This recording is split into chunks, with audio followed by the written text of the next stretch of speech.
What's up, everybody? Welcome to the Tony's Picks Look Ahead show here. Ready to break down Friday, February 20th action here.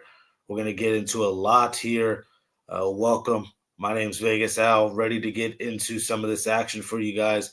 Do me a favor, real quick. Hit the like and subscribe button before we get into this. We're going to cover some NBA, college hoops, got a little bit of tennis, got some soccer. Got a whole boatload of action here to discuss. So we're going to get into a bunch here. Yes, USA did get that done there. USA, yes. Women's hockey, that was a sketch game, man. They were massive favorites and eked it out there. They got it done. Um, did not touch the women's hockey today, I will admit. But good to see USA get that done, I guess. And I forgot to tell you, we got spring training. We got MLB spring training tomorrow, guys. Do not sleep on it. I haven't seen any lines yet. Trust me, I'm sure you can get some by tomorrow when these games tip off, or you get me, get off here these games. Of course, my team's playing tomorrow, so I will be tuning into that, and I have an unbiased pick in it. And let's start there. I'll get it out of the way. A lot of people don't care about the MLB spring training, but I do. We got Yankees, Orioles. I bet you guys weren't expecting to start here tonight. Yep, that's where we're going. Spring training here. What was the information I got here in this one? Trevor Rogers for the Orioles is expected. We know how he was last year, the lefty.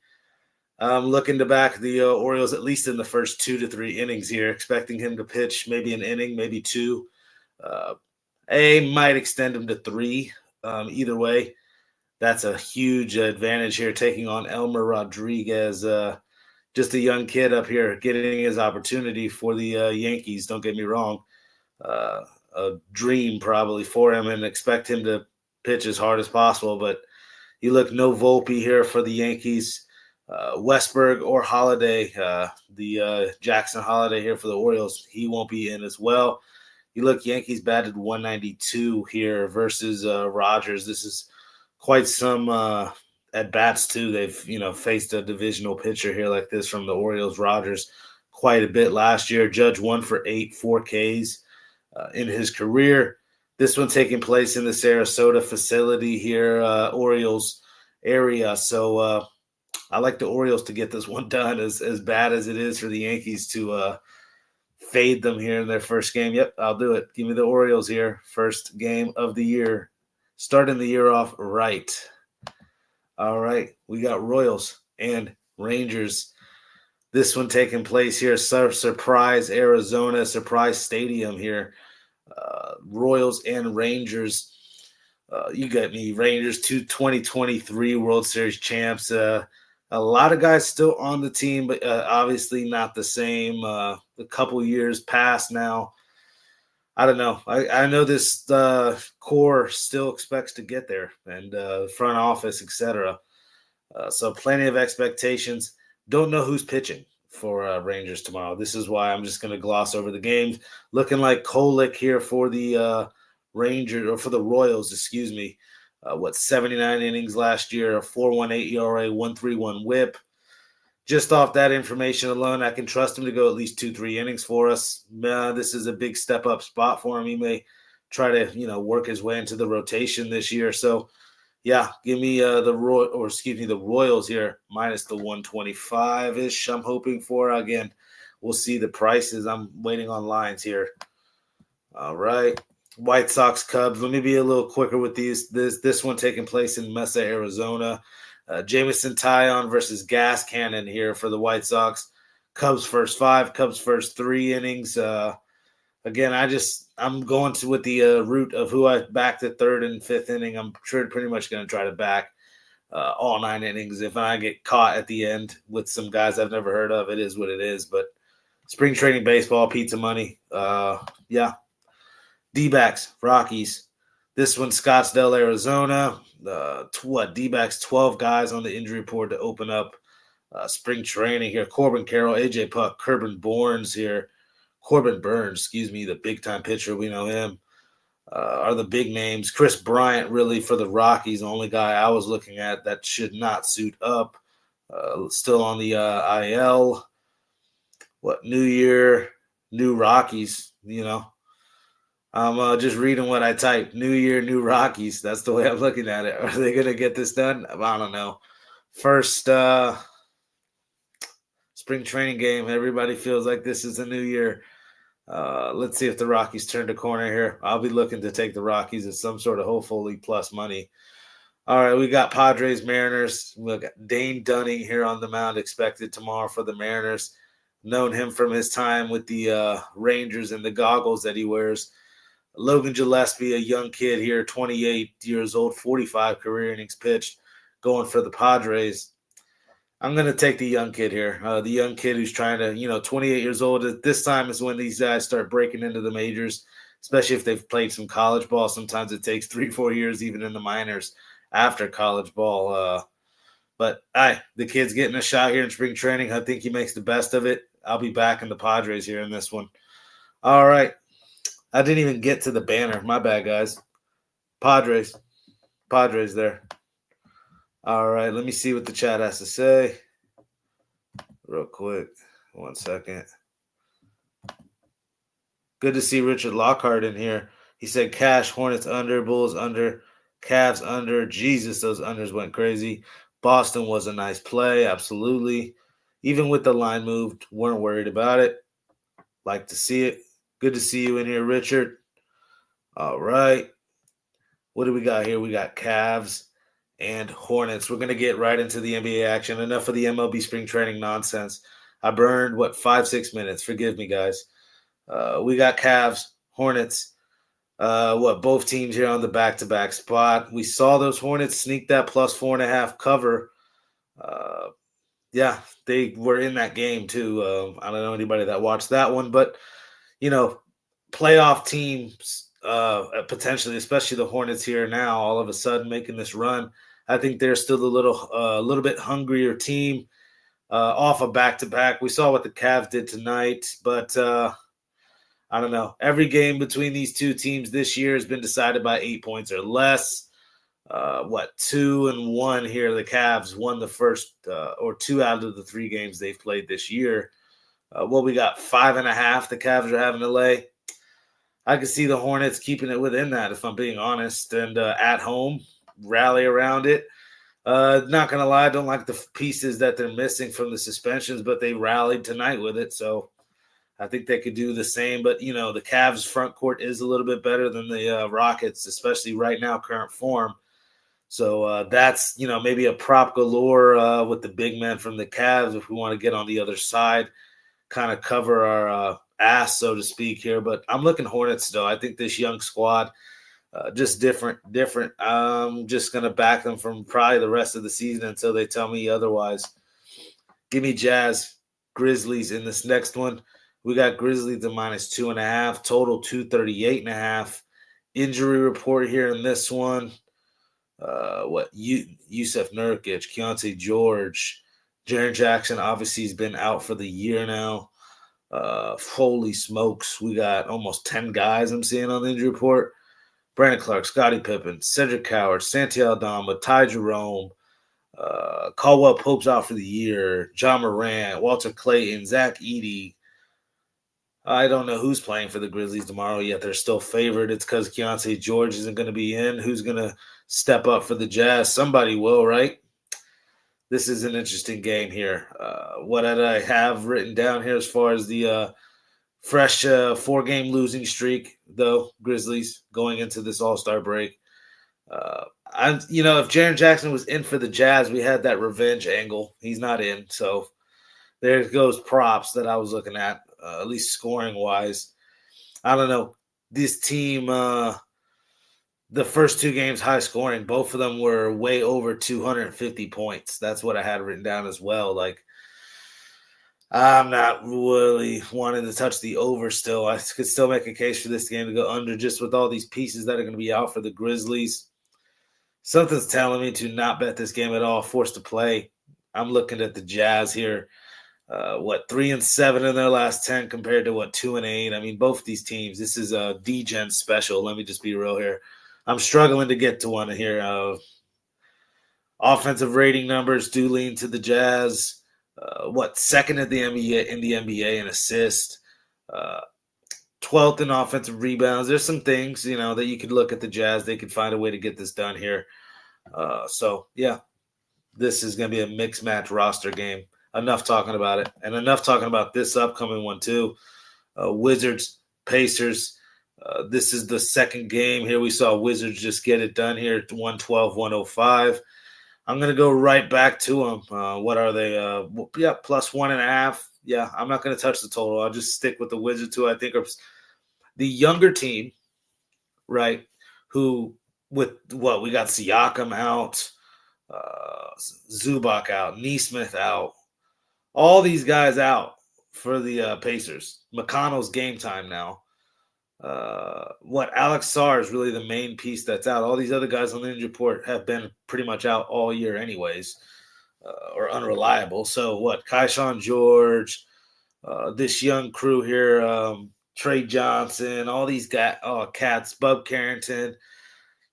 I'm looking to get on the Wizards to just turn it right back around. I know they're, the NBA just made this thing about tanking. I think still the Pacers are the team more likely to tank here. The disappointment of this year, I get they had no Halliburton, but I don't think they were expecting this season to fall apart quite the way it did. They, I think, will be a little bit more willing to tank, as the Wizards are a young team who, don't get me wrong, they could use another piece, a lottery piece to help this team out, but they also want to start learning how to win and play together. And yes, you'd like Sarr in, don't get me wrong. He's been a big piece of this Wizards squad this year. I'm still looking Wizards here outright. Plus 1.5 here. They get this one done, sweep those Pacers here in this 2-game set. We got Mavs, T-Wolves. What do we got here? Timberwolves minus the 12.5, total 238.5. No Cooper Flag, Christie's game time, Caleb Martin and Gafford game time. And I'm seeing a clean injury report as of right now for the T-Wolves. So you would think automatic play here for the Timberwolves, right? Look at the Mavericks, 9 games lost in a row. What else I have written down here? A bunch of stuff. Final 2 home games before a 3-game West road trip here. So I think the Timberwolves do want to play hard these final 2 games at home. I know it's right after the All-Star break. Everybody wants to get out of the break real nice and with a win. So at home, we got 2 here at home. Let's bang them out, do what we're supposed to do, and then head out on this West Coast road trip. I think the Timberwolves could be a team to possibly look to back. We might have to lay some spreads here with them, and I'm probably gonna have to lay it here again, minus the 12.5 with them. 118-105 was the last meeting. I think both meetings they've won this year, and they've won them by 13 points or more. So one of them was a 20-plus point win. So, yeah, I'll take the T-Wolves here. It's always sketchy having to lay it there, right, with the T-Wolves, but I got to do it here in this spot. We got Heat, Hawks. Be quick here with this one. Heat took us to the shed here tonight. That was one, if I'm being honest, I gave out as the night I wake up the next day and check lineups, and I go, I don't know. I don't like the 76ers as much. So I just stayed, really, really, really light on that one. That was anyways, give it to the Hawks. They're back at home, though. Travel spot. Heat with some rest at least. Tyler Hero game time, Norman Powell, Keyshawn Johnson. We'll see if those guys play. I mean, it's ridiculous if they don't, especially a guy like Tyler Hero dealing with ribs. I don't know. Ribs injuries, just I don't consider that an injury. I'm talking a lot of smack here. It's when you're shooting a jump shot, I get it, but it's like, come on, dude, you got to tough this out. How long has it been? Kuminga's the only guy I'm seeing for the Hawks. So looking at this one here, Atlanta was a 127-115 win back on February 3rd. Last time these two teams played. Let me pull up something else I had. It's still a 1-1 series season split. In the beginning of the season, Heat won. Hawks, I think, more likely to play a little bit crazy back off this back-to-back. Already played tonight. Uh, what I'm getting at is Heat might be coming in a little sluggish, fresh off the break, first game. Timberwolves, we just talked about. That's the only concern about not covering is they come in off the break sluggish. Heat could very well come off the breaks sluggish here. Hawks have at least already played a game, got their legs loose. They'll start breaking down a couple games after this one. I think they still have these legs underneath them here. And I don't mind going to the Hawks. Again, let me get to the injury report. I jumped the gun again. No, I told you guys all the injuries. It's the spread and whatnot. 3.5? Yeah, I'll take the plus 3.5 with the Hawks. Total, no thank you. I don't want to touch it. I get it. It went over that last time.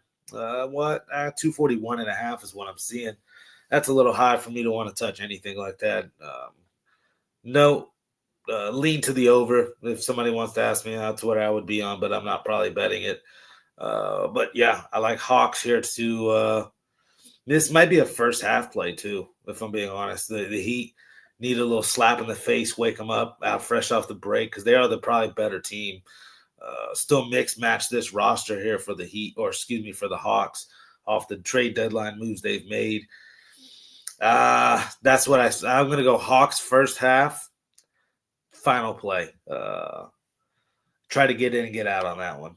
Just because I could, that's the angle of banking on Heat coming out sluggish. Especially with Hero, all these question marks, game time decision-wise. These guys even want to play, man. Come on. Give me Bucks, Pelicans in this one. We got what? The Bucks plus the 3.5. Seems sketch to me. It's like, are they going to make them a dog again? Excuse me. Hold up.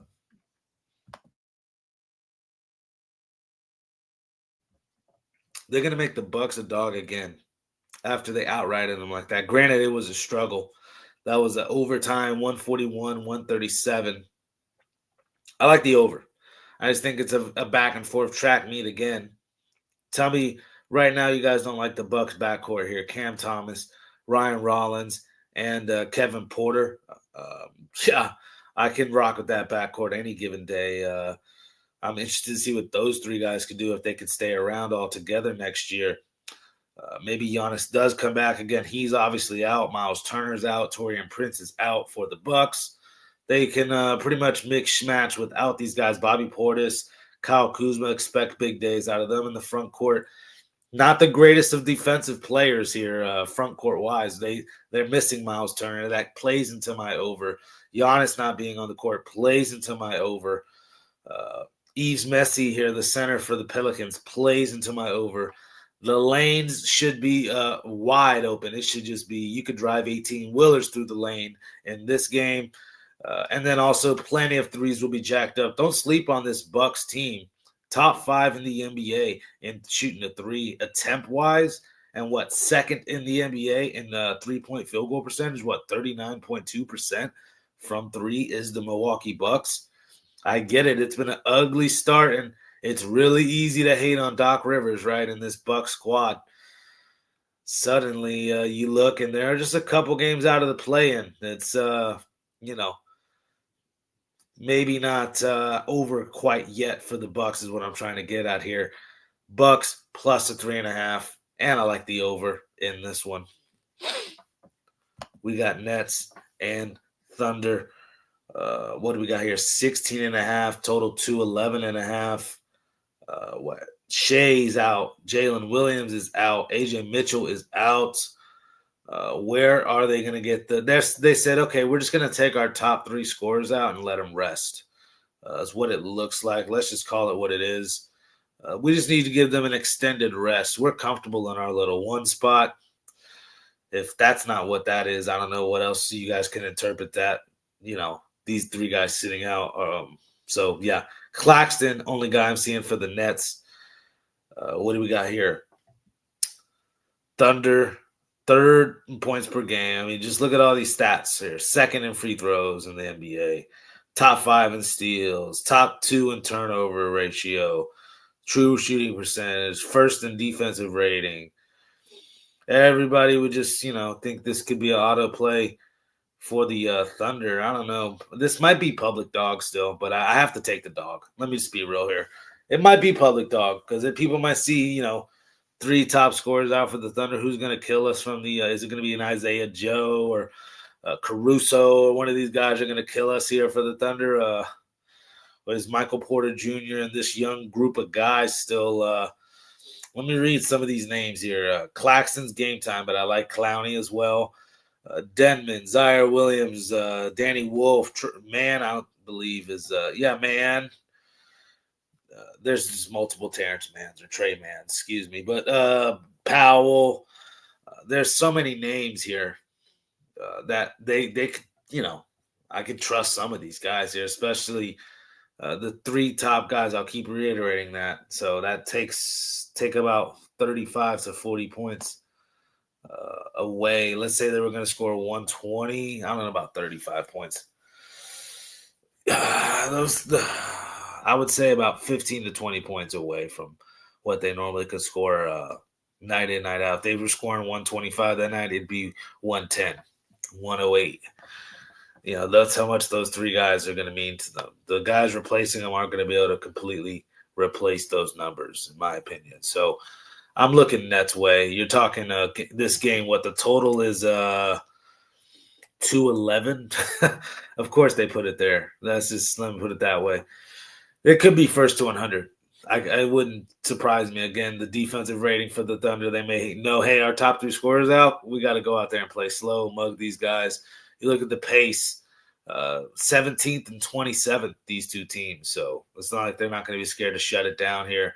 Michael Porter's not scared of just shutting it down and doing some shot clock cheese here. Anybody that's played 2K, shot clock cheese, Michael Porter Jr. here. We'll run the shot clock down to the 2 seconds left. Yeah, Nets plus 16.5, and maybe I'm crazy enough to get on a money line. We got Nuggets, Trailblazers. What do we got here? 2.5. Blazers are dogs here at home. Total 238.5. Nuggets are playing as we speak. It's a tight one too. So back-to-back spot here for them. Of course, Blazers have a little rest advantage, and sitting at home here, fresh off the break. They look to be healthy. I didn't see any main guys here too much. Shaden Sharp and Chris Murray. 1 second. Let me get the rest of the injury report out. Right. This thing. 1 second, man. Thibault, Murray, and Shaden Sharp. But apparently Dame Lillard can only participate in shooting a three. That was just a slap in the face. I don't care. I'm not a medical expert. If you're a doctor in the chat, let me know. But that's just ridiculous that you can compete in a 3-point contest, but you can't play in the. That's just unheard of. I don't know. It's a bad look. Bottom line is, it's a bad look. I don't care what you guys say. It's a bad look. Peyton Watson, Aaron Gordon, Tamar Bates here are going to be out for the Nuggets. All right, I think the Trailblazers still get this done here, plus 2.5. I think it's a sketch buy low price line for the Nuggets. People are going to jump all over Denver here. Holy smokes, minus 2.5. Or there's going to be the Joe Blow schmoes like me who are sharp chasing. Let's just call it what it is. I think this is a sharp chaser spot. Give me the Trailblazers. Let's just call it what it is. Avija, what do you call it? Denny Avija. Drew Holiday, who's old, but he's still in there, fighting away. Jeremy Grant, good for 20 points any given night. Matisse Thybulle, is he on the injury report? He is. He's at game time. Kamara, come on, Klingon. There's pieces on this Trailblazers squad, man. I mean, I think this is a sketch line for a reason. Nuggets on a back-to-back. I can't trust Jokic, man. I can't trust Jokic. He probably barely wanted to play tonight. How many points he scored tonight? Let me check on this real quick. How many points Jokic scored tonight? Stats, Jokic, 10 points, 15 rebounds, 6 assists. So he's one of his lazy games. Not even. He's just banging on the boards, man. 6 assists still. His lazy games are when he has like 17 assists and he's just camping out on the low block. And he's like, I don't really feel like doing any post moves today. I'm going to fake and then just pass it to the perimeter. 3. I don't know. I like that Jokic sometimes too. I don't know. I'm looking to fade Jokic. Put it this way, he may go out and make me look like a fool, but give me the Blazers here. We got Clippers and Lakers. What do you call it here? Lakers minus the 6.5. Total 223.5. Clippers here. And first off, they're going tooth and nail with the Nuggets right now as we speak. A team we just talked about, obviously. So another back-to-back spot. Lakers have the rest advantage. That's cooked into the line already. They should be first game healthy with all these guys. When I see the injury report, I see nobody for the Lakers. So should be Luka, should be LeBron, should be Reeves, should be a fiesta, right? Nope. Give me the Clippers here on a back-to-back. Ugly spot. Kawhi shuts down the party here. And don't get me wrong, I love to do acquisitions of the Clippers. Let me read some of these names off here because I'm very much Mathurin, Derek Jones, Jordan Miller, Chris Dunn. What else? Guard-wise, Kobe Sanders, Bohag Bogdanovic. Those, 5-6 guys right there I just named off can account for 100 points. I'm not kidding you. Niederhauser may come off the bench and drop 10. Brooke Lopez may go out for a big night right here, hit a couple threes for us. John Collins, I didn't even mention him, the second leading scorer. The guy's still putting people on posters and, a nice little secondary option, power forward. And like I said, Kawhi's going to drop 30 on us. I say on us like I'm a Laker fan. I don't give a crap about the Lakers. Clippers plus the 6.5 in this one. I like the over, though. Let me backtrack before I get on to the next. I do like the over. Come on. You got LeBron, you got Luka, you got AR on the court. And then, like I said, everything I just named from the Clippers side, and we got a 223. I don't give a crap if it feels baitish, lowish. I think we have a fun game. Again, I've been saying they're going to have some tight contested games out the All-Star break. Keep us tuned in. That did happen.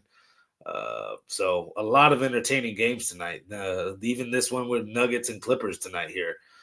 So again, Clippers Lakers. I think that one comes down to the final bucket, and it could go to overtime. Give me the over and the Clippers in that one. Again, before I get into college basketball, let me check out the chats. Not much. We just got Sonny here. He says, "How Jokic going to score 86 in the last 2 games and get 10 tonight?" Yep. It's Luka. Luka's same type of crap he'll do. These guys. I don't get how you can go from 40. I don't get how you can go from 40 points, and then 8 points. And I understand 40 points, and then you get 21 or 27 or something. Okay, I get it. But to go from 40 to 8, just shit like that is just, that's super frustrating. That's the prop game, so don't sweat it. Don't sweat it. I actually think I have a couple props here. There was somebody I had NBA. Let me go back and check my notes because there was somebody I had NBA that I wanted you guys to take for single digits.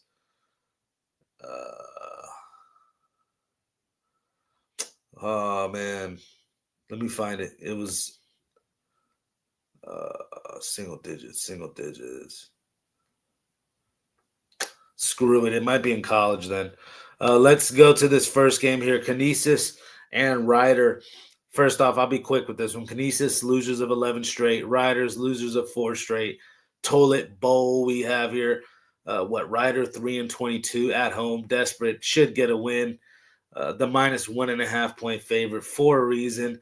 Flash Burton, Zion Cruz, 2 guys I've talked about if you're an avid watcher of this show, jacking up 26% from beyond the arc. It's Julian Newman. Anybody know that name? Shout out to Julian Newman. Giving shout outs to random people here. That's basically those 2 guys. They're 6'1", 6'2". Give me Ryder here in the absolute DGen Bowl. We got Green Bay, Oakland. Oakland blowout first win between these 2 teams. I'm sitting here trying to read this crap, man. I just got to talk. Oakland blew them out here in the first game, right? It was what, 88-63. Gottlieb is not going to coach in this one. We saw what happened. He got suspended for the talks about the referee. This battle really is for first place in the horizon. I mean, 2.5 games, 2 games back. Both of these teams are there. You could say this could be for first place eventually. Like what I'm saying is they're right there. Oakland 6-3 at home this year. Green Bay 5-8 on the road. Oakland on a 3-game losing streak, though. It's like this has to be a get right spot. Then this is the team that they see Green Bay on the schedule. They go, "Yep, we're going to kick their ass." -6.5? I'll sign up for that. Yep, give me Oakland here in this one. Just everything with no Gottlieb on the sideline is a big deal to me, especially after the second half. So, like, they may have a great pregame script, like first half script. Everything may go, pretty well, but those second half adjustments where it's all on the assistants now. We were joking about this, maybe a FaceTime or two from Gottlieb there at halftime. I don't know if that's loud, but that's what they're having to deal with here. Give me, Oakland here minus the points. I believe it was 6.5 when I got it. 6.5, still it is. So there we go in that one. Next game up here, we got VCU and St. Louis. What do you got? St. Louis 7.5-point dogs. I got VCU here at plus 8.5. So again, do your line shopping. It could have already moved. I'm just looking at the fact it was a 9-point win for St. Louis last time out. I get it. Now they're at home. I just think fresh off that upset there to Rhode Island, VCU playing very well. 10 wins in a row. It seems like this is a spot in which it's first off. No, that wasn't the. I was saying they've won 10 games in a row. The last game they lost, I thought, was St. Louis. It wasn't. It was George Mason. But they lost right before that to St. Louis. So they've essentially been on a 10-2 run here their last 12 games. We can even name it, 13 or 11-2, 12-2, 13-2, 14-2, 15-2 in their last 17 games here is VCU. So I get St. Louis is 24-2. It's nice and sexy here, but I'm not comfortable in laying this much, especially at home with them. This was the player. Holy crap. I was talking about single digits, right? You guys heard me talk about single digits. Anybody in the chat? It's Robbie Avila. Look, 4 out of his last 7 games, he scored single digits. When you look about how he played against VCU in the first meeting, 8 points, 2 rebounds, and he played 25 minutes in that game. Got a little bit of foul trouble, but still, single digits again there for Robbie Avila. He's the heart and soul of this St. Louis squad, right? Leading scorer, whole 9 yards. He goes single digits. Give me VCU here. Again, that's a prop bonus galore if you want to do that one. So again, under Robbie Avila's points, that's possible.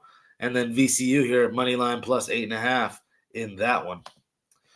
All right, we got Princeton and Brown. Brown here, the 1.5-point favorite. I think rightly so, even after losing to Princeton first time out there in January, 63-53. But again, Princeton, they're going to run that, Princeton set. Still, the assist ratio is actually Brown holds the advantage. I found that very, surprising. Brown actually playing the better team basketball. Interesting. But look at the turnover ratio. Again, Princeton 81st, Brown 231st. So wild team. I do think Brown can play at a faster pace and get Princeton out of that little half-court system that they like to play. You look, Princeton's top guy, this Jackson Hickey kid, 4 straight games here in which he hasn't made a 3. Again, 4 for 22 here over the last, 6 games? Yeah, he has not been shooting the 3 ball very well. 18% here. They're 1-5, of course, over this span. Another type of situation where if the best player on the team isn't performing, and it's like a big, the second option isn't able to take the game over, and it's really Kawhi and the Clippers is essentially what I'm talking about here. I like Brown. because Brown's best player is going to be able to do his thing. Landon Lewis should be the best player on the court, if I'm being honest. He had a 30-piece last time out versus Dartmouth. I believe he scored, I think it was 17 there in their first matchup. Again, a big-time forward who could shoot the three a little bit as well. Landon Lewis here, Brown, and Brown minus the 1.5 will take the home team here in that one. Indiana, Purdue, and here's my scary game of the day. Boy, oh boy, I wanted Purdue minus 6. I mean, this thing's at 11, 12. This thing might be 13, 17. Minus 11 is a lot. It's a lot. It's a lot. It's a lot. Revenge angle is all we have. It's a lot. The continuity advantage maybe as well. I've talked about that already.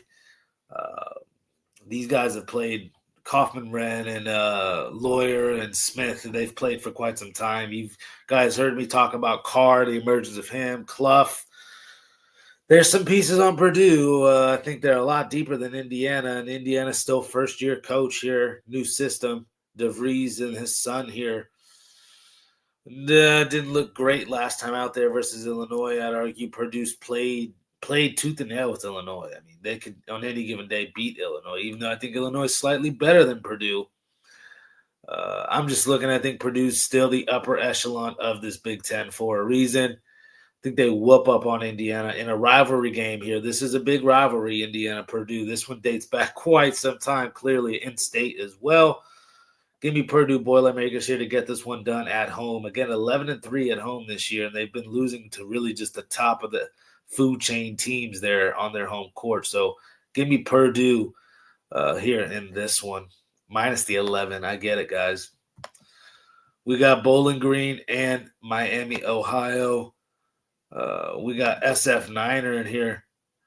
Blink twice if you are in danger.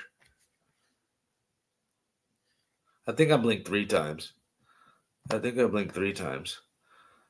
I hope SF Niner's doing all right. I heard some health things. Not to put your business out on air. I just hope you're doing good, SF Niners. Good to see you back in here.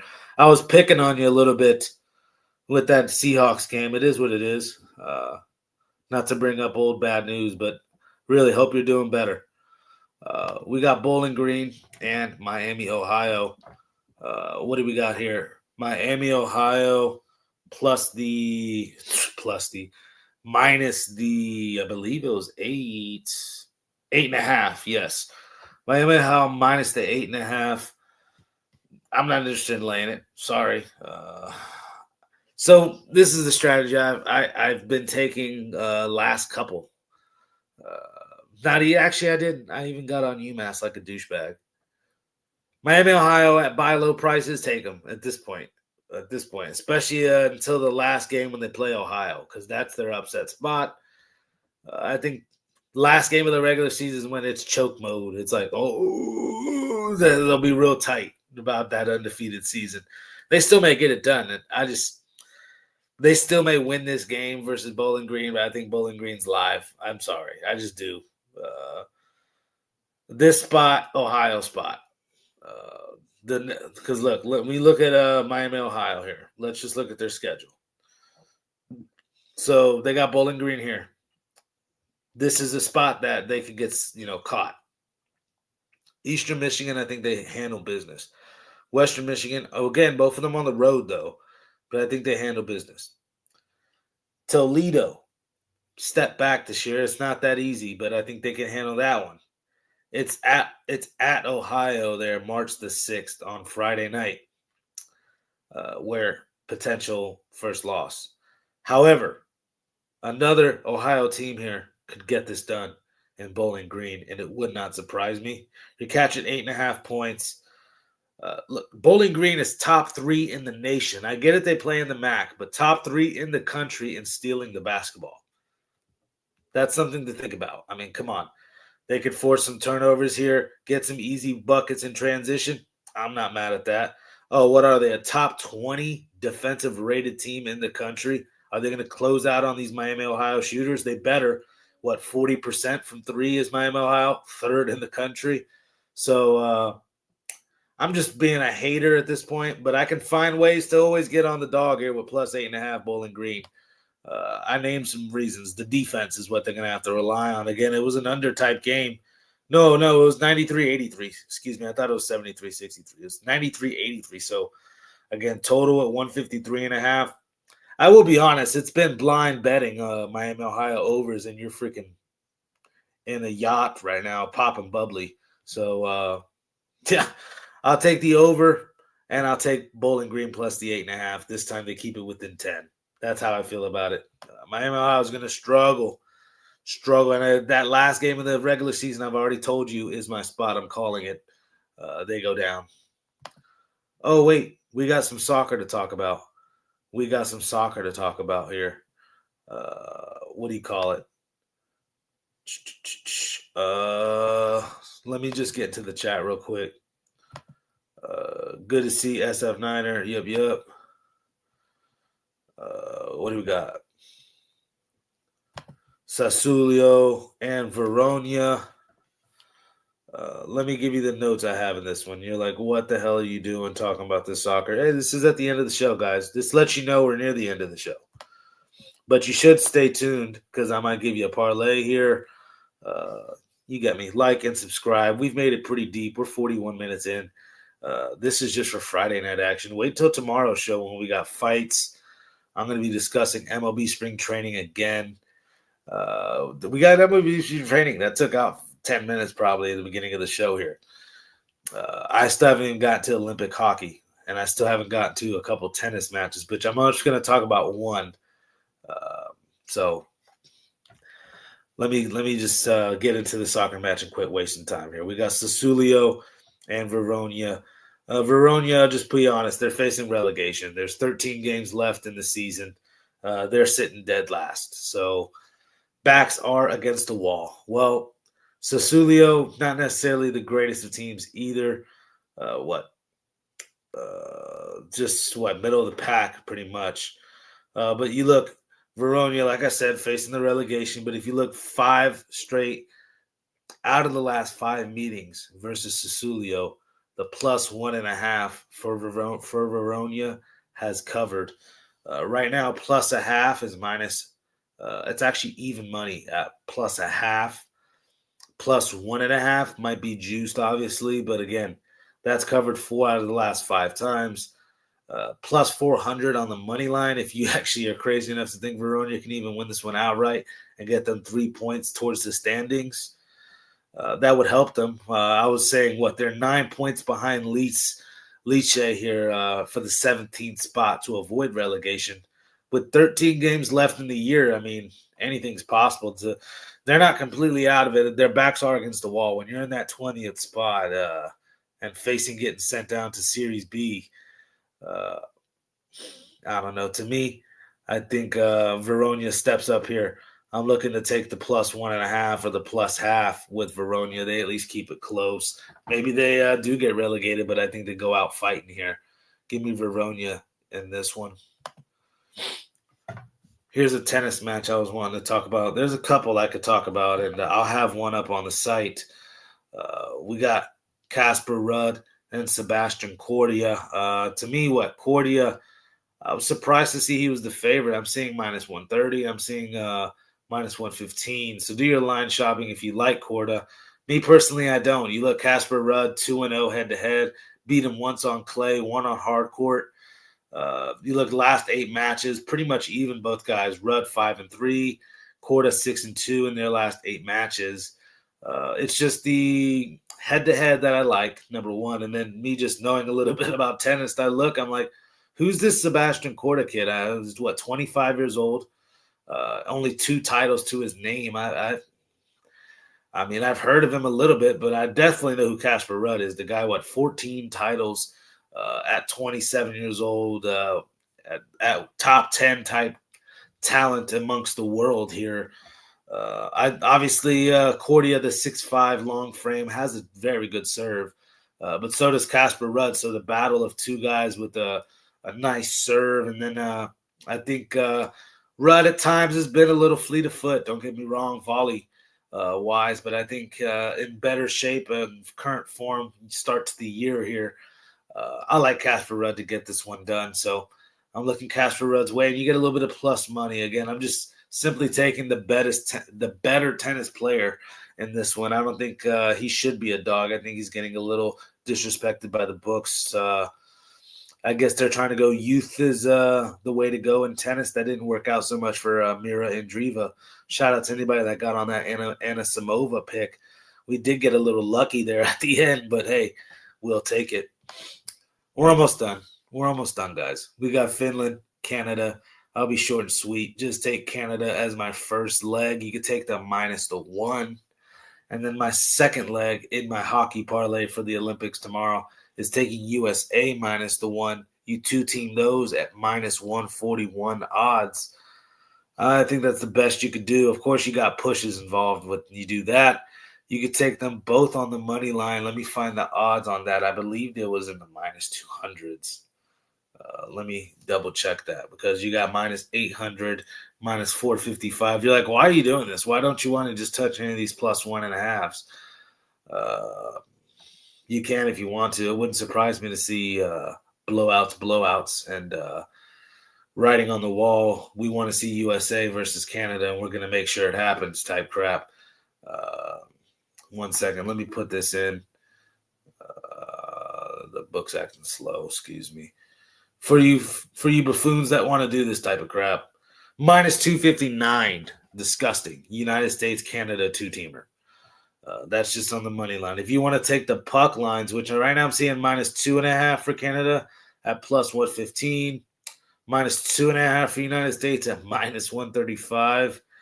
Those two-teamed, and I think that's terrible. It's +274. Yeah, I could see two blowouts, but let's take the +2.5, +2.5. Again, +274. Forced to play, I think there's value on that.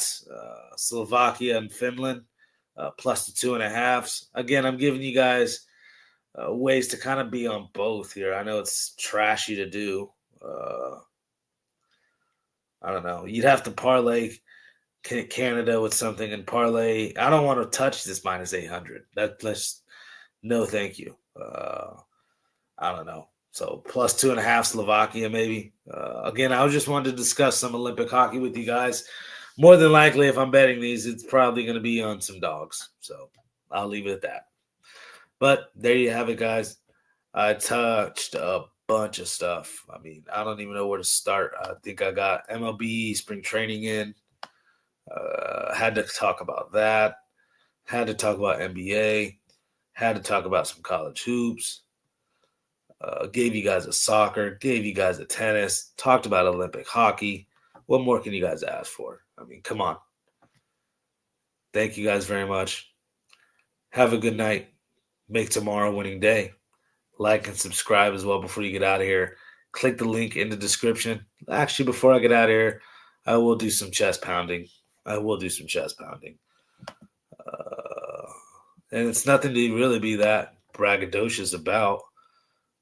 We just had ourselves a pretty solid day, a 2-1 day today.